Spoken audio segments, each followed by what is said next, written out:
Despite a rocky debut, their undeniable talent has won over critics and fans alike. From almost failing to rise to stardom to becoming live performance powerhouses, let's explore how BabyMonster proved everyone wrong. The initial struggle. Let's be honest, BabyMonster didn't have the best start. In fact, it was kind of rocky and fell flat. Their impact wasn't as explosively huge as their predecessor, 2NE1 and Blackpink. However, it wasn't the group's fault. They had a lot of hype surrounding them, especially after their viral last evaluation videos. On top of that, they faced the challenge of being YG's first girl group in 7 years, following the footsteps of none other than Blackpink. Those are some big shoes to fill. To add to the challenge, they had to debut without Teddy, the producer who played a significant role in the success of both Blackpink and To Anyone as he decided to focus on the Black label. Their debut came during a turbulent year for YG Entertainment. Many senior artists who were considered YG's crown jewels left the agency. Big Bang's top Taeyang, Daesung, and GD departed. All 6 members of iKON also left. 2 members of Treasure, Bang Yadam, and Mashiho left. Meanwhile, Blackpink's members' contracts expired, and after months of uncertainty, it was announced they would stay with YG only for group activities. The K-pop powerhouse suddenly grew quieter. The more senior group, Winner, was on military hiatus, leaving only 2 active units, Akmu and Treasure. With headlines like YG's future now depends on BabyMonster popping up, the group was under intense scrutiny. The industry watched closely to see if YG could redeem itself with this new girl group. Following YG tradition, BabyMonster's members were introduced through Last Evaluation. This series combined elements of a documentary with a hint of a survival program, though it wasn't exactly one. It showcased each member's talent, creating a lot of excitement. Remember when Ayeon's cover of Dangerously went viral on YouTube? I loved you dangerously. Other members also gained attention, like Chiquita, who impressed with her stable singing despite her young age. Asa, with her fiery rap, and Ruka, Farita, Rami, and Rora all had the same spotlight. Netizens fell in love, leading to millions of views for their introduction and live performance videos before their debut. It's clear that the last evaluation videos highlighted just how promising these girls are. But instead of debuting the girls when the hype was at its highest, YG teased the group for too long. From being introduced at the end of 2023, their debut announcement kept being pushed back. At first, it was said to be in the fall. Then, we got confirmation for September, but when September came, there were crickets. Huh? People were wondering, what's going on? Only in October, YG spoke up and said that the preparation took longer, so they needed more time. Finally, it was announced to be in November. But when the debut date was finally locked in place, just 2 weeks before the group's debut, YG dropped the bomb that Ayeon, one of the most anticipated members, would sit out. Many onlookers took the move as a sign that Ayeon had quit the band entirely, and rumors swirled that she might never return. Finally came the pre-debut song, Batter Up, sung by 6 members. It was okay. The song got decent numbers, considering they're from big agency and had massive YouTube following. It set records as the fastest K-pop MV to reach 50 million views on YouTube, and they are the fastest K-pop girl group to surpass 10 million streams on Spotify. It even reached #1 spot in iTunes in 21 countries. However, the overall response was still lukewarm compared to what was expected. Now, before you slay me with BabyMonster's international chart achievements, hear me out and let's rewind a bit. When To Anyone debuted, they immediately shot to fame. They boldly challenged the prevailing norms of bright and cute concepts led by girl groups like Girls' Generation and Kara. To Anyone shattered expectations with fire, introducing a fierce girl crush concept that captivated audiences. Their success extended beyond YouTube views, as they dominated both online and offline music charts. Their daring music, fashion choices, and bold style redefined the standard of girl group appeal, replacing fresh with fierce. They began as newcomers to watch for and quickly became an immovable force in the industry. Legends, without question. Then, Blackpink debuted under intense pressure due to Anyone's massive success, and Blackpink proved they had what it takes instantly. Whistle and Boombaya were undoubtedly great tracks. It even reached the point where their debut singles competed with each other, with Whistle blocking Boombaya from ever winning a music show. I know, shocker, right? Newsflash, everyone. Boombaya never had a music show win. All of Blackpink's follow-up tracks from their debut were fire. Their popularity just kept rising, taking them straight to the top and becoming the biggest girl group on the planet, another legend made. In the cases of To Anyone and Blackpink, there was no debate about their success. However, with BabyMonster, opinions are divided. While they are recognized for their talent, people are cautiously optimistic about their potential to achieve more. They are obviously not bad, but something is just missing, and the group found themselves on shaky ground. Many questioned if they could overcome this setback and establish a foothold in the industry. Critics called the song unoriginal and underwhelming. They doubted the group's potential to make a significant impact in the competitive girl group industry that's currently led by strong names like IVE, Idol, and New Jeans. After Batter Up, BabyMonster released a slower track called Stuck in the Middle, highlighting their strong vocal abilities. But it still feels like something is missing. When will BabyMonster unleash their full potential? We know it's there. Just when things seemed uncertain, news of Ayeon's confirmed return came, right in time to join their debut mini-album, BabyMonster, on April 1st. This is a glimmer of hope. Maybe now, with all members back, we'll finally witness this group explode to its full potential, much anticipated and long overdue. 7 BabyMonsters officially greeting the world with Sheesh. And they still fall short. The much-anticipated title track, Sheesh, struggled to make an impact. Though the debut album ranking high on the worldwide iTunes album chart upon its release, and sold over 400,000 copies in its first week, setting a new benchmark for debut album sales by a girl group, the debut song was not received very well in their home base, Korea, not even breaking into the top 100 on Melon, a leading music platform in South Korea. However, the group remained undeterred and continued to do what they did best: singing. Recognition.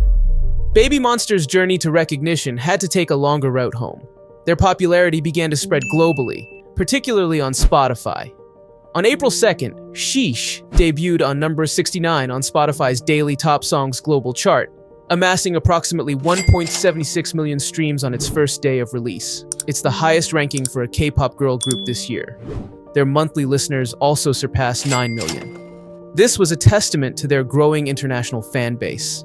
Gradually, their persistence began to pay off. By April 23rd, Sheesh had climbed to 14th spot on Melon's Top 100 chart, and by April 29th, it reached 13th position on Melon's daily chart. Apart from Melon, Sheesh has also garnered significant attention on other major domestic music charts. The track topped Naver real-time rankings and secured a prominent position on Bugs. Additionally, Genie and Flo witnessed a substantial surge in BabyMonster's record-breaking popularity. This climb wasn't a result of hype or marketing gimmicks. It was due to people started to notice their live performances, which showcased their raw vocal abilities and stage presence. The group's promotional activities following the album release played a crucial role in their rising popularity. Their confident live performances on platforms like Mnet's M Countdown and YouTube's It's Live were particularly noteworthy. On It's Live, they sang with band accompaniment, and it's becoming a hot topic. From the start of the song, BabyMonster members' vocals were strong, and the rap also shone brightly. These performances, devoid of pre-recorded music, underscored the group's ability to deliver powerful live vocals without relying on backing tracks or excessive production.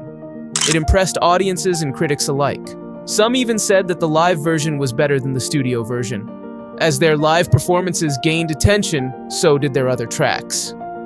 Batter Up, which had initially been criticized, now surpassed 100 million streams.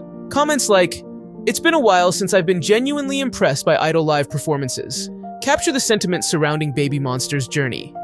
Each new performance of theirs gained millions of views, and several even trended in Korea and around the world. As such, they are now being called by fans the group that is rising most organically on the charts. Momentum and real talent. When BabyMonster's live performances started to draw attention, comparisons with other groups quickly followed, especially with 2 other popular girl groups, LE SSERAFIM and iLit. At that time, there were controversies about Idol's ability to sing live. It began when LE SSERAFIM faced criticism for their subpar live vocals at Coachella, one of the world's largest music festivals reserved for top artists. This was coupled with a viral clip of their encore performance after music show wins, adding to the backlash.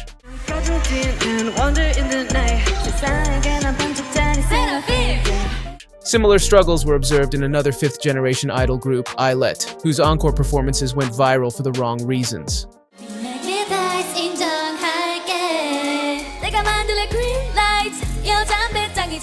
One music critic wrote, "I know that it is difficult to sing live while dancing, but at the very least, members should be able to perform their parts.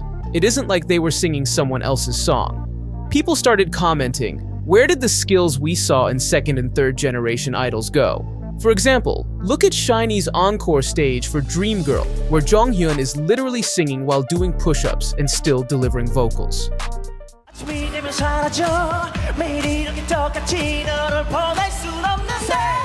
This led to a discussion where winning music shows now dubbed as punishment, because idols are forced to showcase their real vocals on the encore stage, unlike pre-recorded sessions.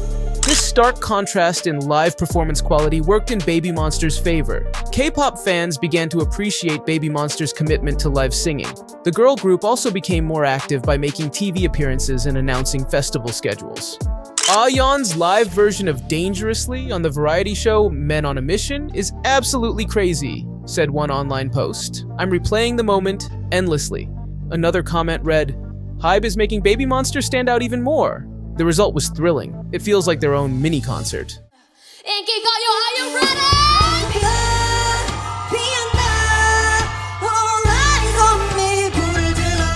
People can't help but comment, wait, it's not Coachella? And it's actually crazy that BabyMonster is a rookie group and performing like this. They brought fans back to the earlier generations of K-pop idols who were known first and foremost for their singing abilities. This shift in perception was significant. People started to recognize that BabyMonster wasn't just another group relying on flashy performances and hype. They're a group of talented singers who could deliver powerful live performances consistently. Perhaps one of the biggest contributing factors to BabyMonster's success is the extensive training period each member had before debuting, breaking the trend of modern-day K-pop idols typically having shorter trainee periods. Despite their young ages, between 15 and 22, it was revealed that 4 of the members, Asa, Ruka, Rora, and Rami, started their trainee periods in 2018. Asa and Ruka began in April, Rora in July, and Rami in September, each training for about 5 to 6 years before debuting. Ayeon started her trainee period in January 2019 at the age of 11, training for about 5 years. Farida began her training at age 15 in October 2020, giving her a 3-year training period, while Chiquita had the shortest training period of 2.5 years, starting in July 2021 at age 12. Despite her shorter training period, the youngest member has shown she can keep up with the others in terms of vocals and performance. Netizens have commented, that's like second-gen training periods. That explains the skills, noting the difference compared to the less than a year-long training periods of some newer idols. Some also said, sorry YG, I will never doubt you again, referring to how the agency takes its time debuting new talent, but ultimately produces high-quality artists. An official at YG Entertainment said, we continue rigorous vocal training before and after debut. We tailor our training to match the unique color and range of each vocalist when preparing for new tracks to ensure the highest quality of performance. It takes a lot of effort to make it look effortless. In an interview with Teen Vogue, Rora says, I think our practice has paid off. As they continue to grow, BabyMonster is now undoubtedly one of the few 5th-generation idols people confidently mention when it comes to live singing. In Batter Up, the lyrics go, We are monsters of the world. Let me show you who we are. This line was written by Asa, who said, we want to show the critics and fans that we're working on improving our skills every time. Their rise proves just that. In the end, talent wins. From YG Entertainment, let's shift our focus to SM. Join us as we uncover the many cases of idols who sued SM Entertainment, unraveling intense conflicts over slave contracts, unfair treatment, blacklisting in the industry, and many more. Or check out these other eye-opening explorations. Hit that subscribe button for more exclusive insights weekly.